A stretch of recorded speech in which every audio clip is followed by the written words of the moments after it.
हर generation को cricket में एक नई उम्मीद मिलती है, जैसे कि द ग्रेट सचिन तेंदुलकर को मिली, फिर विराट कोहली को, और अब एक ऐसा नाम जिसने करोड़ों इंडियंस का दिल जीत लिया है। ये नाम है शुभमन गिल का।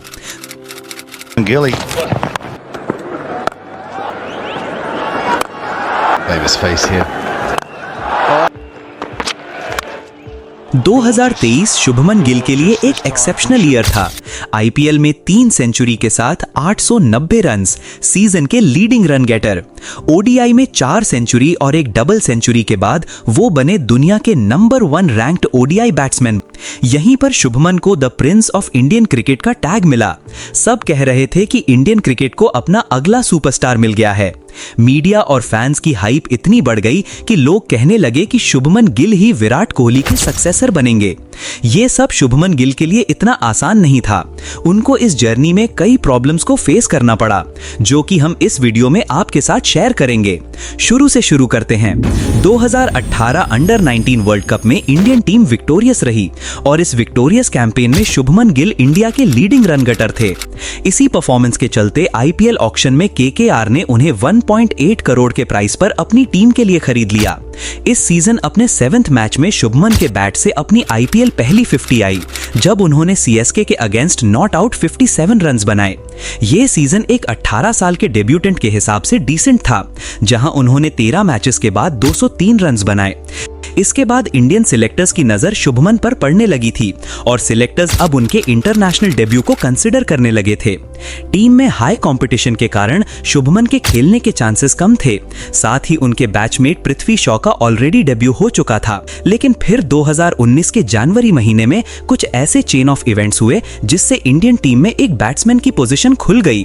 जनवरी 2019 में हार्दिक पांड्या और केएल राहुल का कॉफी विद कारण का शो हुआ था, जिसमें हार्दिक पांड्या के क्वेश्चनेबल कमेंट्स की वजह से हार्दिक पांड्या और केएल राहुल को इंडियन टीम ने सस्पेंड कर दिया।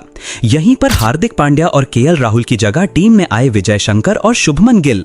तुक्के में मिली इस अपॉर्चुनिटी को शुभमन गिल पूरी तरह से वसूल नहीं पाए। गिल अपने डेब्यू मैच में सिर्फ 9 रन बनाकर आउट हो गए। गिल वापस आईपीएल लौटे। 2019 का आईपीएल सीजन गिल के लिए मिड था, जहां उन्होंने 14 मैचों में 296 रन बनाए। सीजन के एंड होते होते शुभमन गिल के लिए चीजें बदल गई थी। सबसे अच्छी चीज ये हुई कि केकेआर ने उन्हें टॉप ऑर्डर में बैटिंग कराना शुरू कर दिया। लास्ट के कुछ मैचों में उन्होंने ओपनिंग भी करी थी। इससे यह साबित होता था कि केकेआर मैनेजमेंट ओपनिंग पोजीशन के लिए गिल पर भरोसा कर सकती है। इसे अगले साल ही रिजल्ट्स काफी क्लियरली दिखने लगे। गिल ने इस सीजन में 440 रन के साथ केकेआर के लीडिंग रन गेटर बने। एक बार फिर शुभमन गिल के इस परफॉर्मेंस पर सिलेक्टर्स की नजर पड़ने लगी। वे उन्हें इंटरनेशनल क्रिकेट के लिए कंसिडर करना शुरू कर दिया। उन्हें अपॉर्चुनिटी मिली, पर इस बार अपॉर्चुनिटी बहुत बड़ी थी। शुभमन गिल को 2020-21 के ऑस्ट्रेलिया टूर लिए स्क्वाड में सिलेक्ट किया गया। उनका डेब्यू बॉक्सिंग डे टेस्ट में हुआ, जिसमें उन्होंने टेस्ट की दोनों इनिंग्स में 39 और नॉट आउट 35 बनाए, जो कि एक डेब्यूटेंट के लिए एमसीजी में काफी डिसेंट फिगर्स हैं। उस टेस्ट सीरीज का 4th टेस्ट ड्रॉन हो गया। सीरीज का लास्ट मैच था द गाबा में। अगर इंडिया को सीरीज अपने नाम करनी थी तो ये मैच जीतना इंपॉर्टेंट था।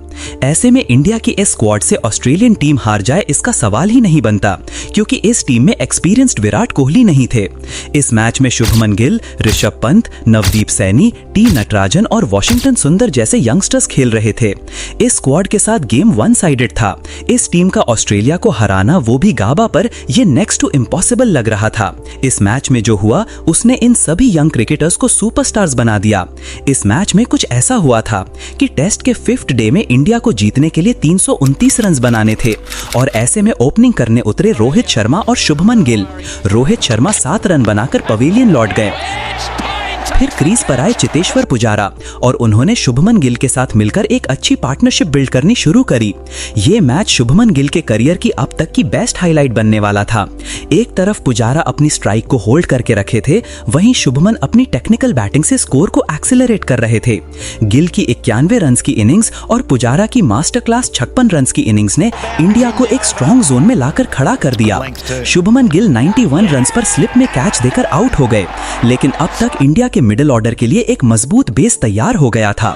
ऋषभ पंत, जिन्होंने इस मैच में इंडिया के लिए विनिंग शॉट्स लगाए और गाबा में ऑस्ट्रेलिया को 32 साल बाद हराया। इस यंग टीम ने तोड़ा गाबा का घमंड।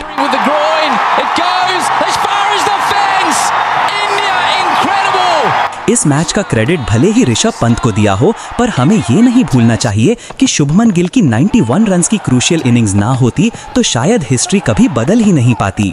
शुभमन गिल को टेस्ट में मौके मिले जिनमें उनकी एवरेज का ग्राफ नीचे गिरता ही गया। मैनेजमेंट ने उन्हें टेस्ट में ज्यादा मौके ना देकर ओडीआई में चांसेस मिलने लगे। 2022 में वेस्ट इंडीज टूर के 3 मैचेस में शुभमन ने 102 के एवरेज से रन्स बनाए, जहां उनका हाईएस्ट स्कोर था नॉट आउट 98।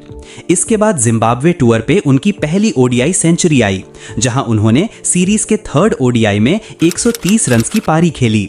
इस सीरीज में शुभमन का एवरेज था 122 का।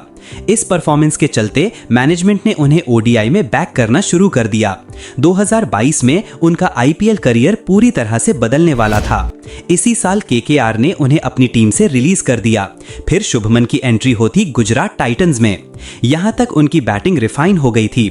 उन्होंने आईपीएल के पूरे सीजन में 4 हाफ सेंचुरी लगाई और कुछ इंपॉर्टेंट नॉक्स भी खेली। एक मैच में तो 96 तक गए और पूरे सीजन में 483 रन्स बनाए और टीम के सेकंड हाईएस्ट रन गेटर बने। उन्होंने आईपीएल फाइनल में राजस्थान के 131 के छोटे से टारगेट को चेस करने में 45 रन्स की नॉक खेलकर गुजरात टाइटंस को चैंपियन बनाया। शुभमन एक टेक्निकल बैट्समैन के रूप में उभर रहे थे। उनका स्टिल हेड और हाई एल्बो से हर एक बॉल को स्टेबिलिटी के साथ अटैक करने लगे थे। उनके हर शॉट में टेक्निक और सफाई देखकर ही लग रहा था कि ये प्लेयर इस लीग से बड़ा प्लेयर है। फिर आता है 2023 का आईपीएल सीजन।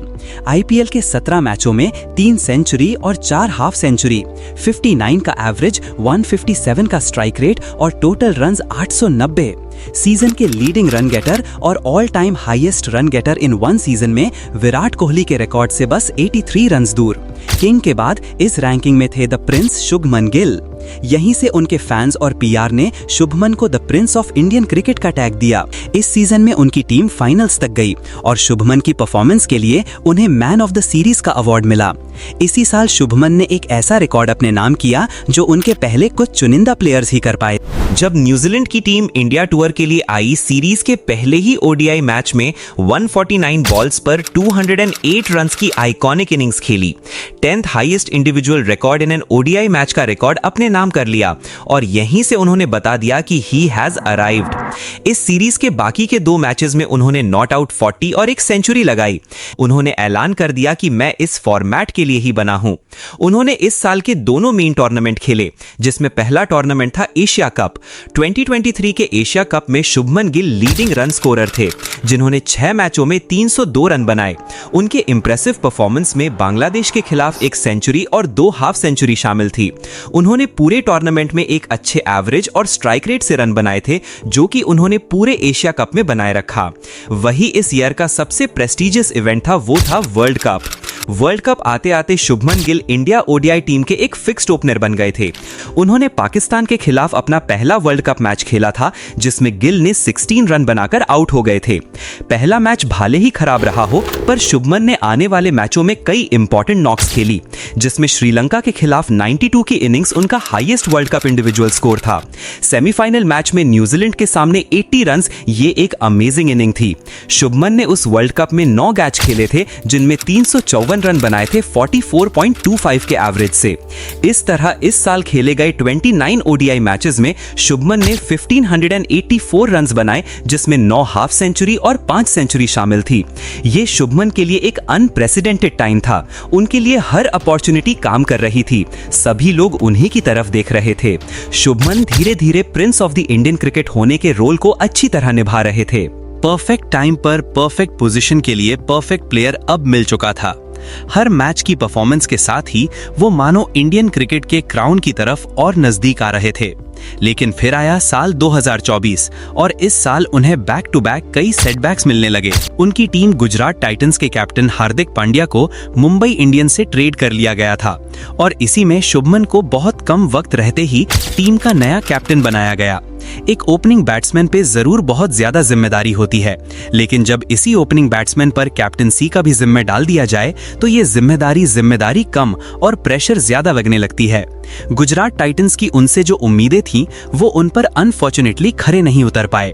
पहले 2 सीजन्स में जहां गुजरात टाइटंस टेबल टॉपर्स की रैंकिंग पर थी, वहीं शुभमन गिल की कैप्टेंसी में ये रैंकिंग 8th पोजीशन तक गिर गई। उस सीजन उन्होंने 12 मैचों में 426 रन बनाए थे। इस एवरेज आईपीएल परफॉर्मेंस के बाद उन्हें T20 वर्ल्ड कप की स्क्वाड के लिए भी सिलेक्ट नहीं किया गया और ये आया उनका दूसरा सेटबैक, जिसके बाद अब लोग भी ये सोचने लगे थे कि क्या शुभमन में वाकई एक बड़ा प्लेयर बनने का टेम्परामेंट है या फिर वो बस एक 1 सीजन वंडर बॉय थे। जिम्बाब्वे टूर के लिए शुभमन गिल को इंडियन टीम की फ्रेश साइड का कैप्टन भी बनाया। शुभमन गिल सक्सेसफुल 170 रन के साथ वो इस सीरीज के लीडिंग रन गेटर भी बने। उनकी कैप्टनसी भी डिसेंट थी। इसके बाद गिल को श्रीलंका टूर के लिए ओडीआई और T20 टीम का वाइस कैप्टन भी बनाया गया। एंड ऑफ द ईयर में हुई बॉर्डर गावस्कर ट्रॉफी में भी उनको सिलेक्ट किया गया, जिस सीरीज में चोट के चलते उन्होंने सिर्फ 2 मैच खेले थे, जिसमें दोनों मैच मिलाकर उनका स्कोर था 93 रन्स। ये डिसेंट नंबर ही थे। शुभमन की बैटिंग अब तक अप डाउन ही चल रही थी। जनवरी 2025 में इंडिया को इंग्लैंड के अगेंस्ट 3 ओडीआई मैच की एक सीरीज खेलनी थी। इस सीरीज में शुभमन ने 1 सेंचुरी और 2 हाफ सेंचुरी लगाई। इसके बाद चैंपियन ट्रॉफी में शुभमन ने बांग्लादेश के खिलाफ पहले ही मैच में 101 रन स्कोर किया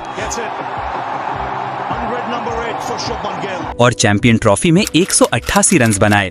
यहां तक शुभमन ने जितनी भी इनिंग्स खेली उनमें गिल का स्कोर डिसेंट नंबर ही थे। पर फिर आता है आईपीएल 2025, जिसमें इस साल उनकी बैटिंग और उनकी कैप्टनसी में एक अलग ही अप्रोच दिख रहा था। उनकी कैप्टनसी में गुजरात टाइटंस सेमीफाइनल तक गई। 650 रन के साथ वो इस सीजन के 4th लीडिंग रन गेटर और गुजरात के 2nd हाईएस्ट रन स्कोरर रहे। इसी बीच एक न्यूज ने इंडियन क्रिकेट की काया ही पलट दी। रोहित शर्मा के इंस्टाग्राम पेज पर उन्होंने एक स्टोरी डाली जिसमें उन्होंने टेस्ट से रिटायरमेंट का ऐलान कर दिया। रोहित शर्मा का ये रिटायरमेंट इंडियन क्रिकेट के लिए एक चैलेंजिंग मोड़ बन गया था, क्योंकि जून में होने वाली इंग्लैंड टेस्ट सीरीज के लिए एक कप्तान की जरूरत थी। अब सबको यही लग रहा थी कि इस टेस्ट सीरीज के जसप्रीत बुमराह कैप्टनसी करेंगे या फिर KL Rahul, but team India एक यंग टैलेंट के साथ जाना चाहती थी और यहीं से राइज हुआ एक मॉडर्न एरा का, जिसको नाम दिया गया द गिल एरा। शुभमन गिल के लिए ये एक चैलेंजिंग अपॉर्चुनिटी थी। सीरीज शुरू होती है। सीरीज का पहला मैच खेला जाना था हेडिंगली क्रिकेट ग्राउंड पर। इस मैच में इंग्लैंड के कप्तान बेन स्टोक्स ने पहले टॉस जीतकर फील्डिंग करने का डिसीजन लिया। ओपनिंग के लिए आए यशस्वी जायसवाल और KL राहुल।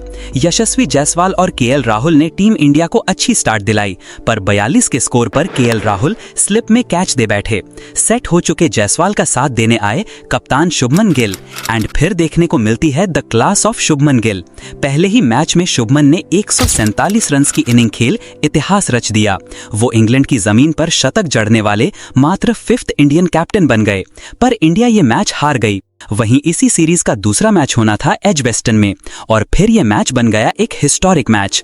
पहले मैच की तरह इंग्लैंड ने पहले टॉस जीतकर फील्डिंग करने का डिसीजन लिया, बट यही थी इंग्लैंड टीम की सबसे बड़ी गलती। इस मैच में ओपनिंग करने आए यशस्वी जायसवाल और KL राहुल। 95 के स्कोर पर इंडिया ने 2 विकेट्स गंवा दिए और फिर आते हैं कप्तान शुभमन गिल।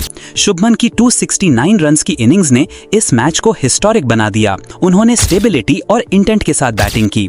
लिटिल मास्टर सुनील गावस्कर के बाद गिल दूसरे कप्तान बने जिन्होंने पहले टेस्ट में सेंचुरी और दूसरे टेस्ट में डबल सेंचुरी लगाई। इसी टेस्ट की दूसरी इनिंग्स में 161 रन बनाकर शुभमन एलन बॉर्डर के बाद दूसरे खिलाड़ी बन गए जिन्होंने टेस्ट मैच की दोनों इनिंग्स में 150 प्लस रन बनाए। इस सीरीज में 754 रन के साथ शुभमन भारत के पहले कप्तान बन गए, एक टेस्ट सीरीज में सबसे ज्यादा रन बनाने वाले और एशिया के पहले बल्लेबाज जिन्होंने सेना कंट्री में खेले गए एक टेस्ट सीरीज में 700 से ज्यादा रन बनाए। शुभमन गिल ने बैटिंग के साथ साथ कैप्टनसी में भी कई रिकॉर्ड तोड़ दिए। शुभमन गिल एजबेस्टन में टेस्ट मैच जीतने वाले पहले इंडियन और फर्स्ट एशियन कैप्टन बन गए। शुभमन में वो सारी एबिलिटीज दिख रही थी जो विराट कोहली की कैप्टनसी में दिखी थी, वही अग्रेशन के साथ कैप्टनसी और क्लासिकल बैटिंग, यही से सब शुभमन को आने वाला किंग मानने लगे थे। इंडियन टीम के एक्स क्रिकेटर युवराज ने भी ट्वीट कर कहा, कुछ चीजें स्टार्स में लिखी होती हैं, आप समझते हैं कि ये कितनी इतनी बड़ी जिम्मेदारी है और आपने अपने बल्ले से सब कुछ कह दिया। बहुत बढ़िया, और आगे भी ऐसे ही करते रहो। शुभमन अभी 24-25 साल के हैं, उनका फ्यूचर धीरे धीरे ब्राइट होता जा रहा है। मैं काफी होपफुल भी हूं कि वो विराट कोहली के शूज को सक्सेसफुली फिल कर सकते हैं। बाकी शुभमन के फ्यूचर पर आपका क्या ओपिनियन है, हमें कमेंट कर जरूर बताएं। अगर आपको ये वीडियो पसंद आई है तो इस वीडियो को लाइक और इस चैनल को सब्सक्राइब जरूर करें। Thanks for watching.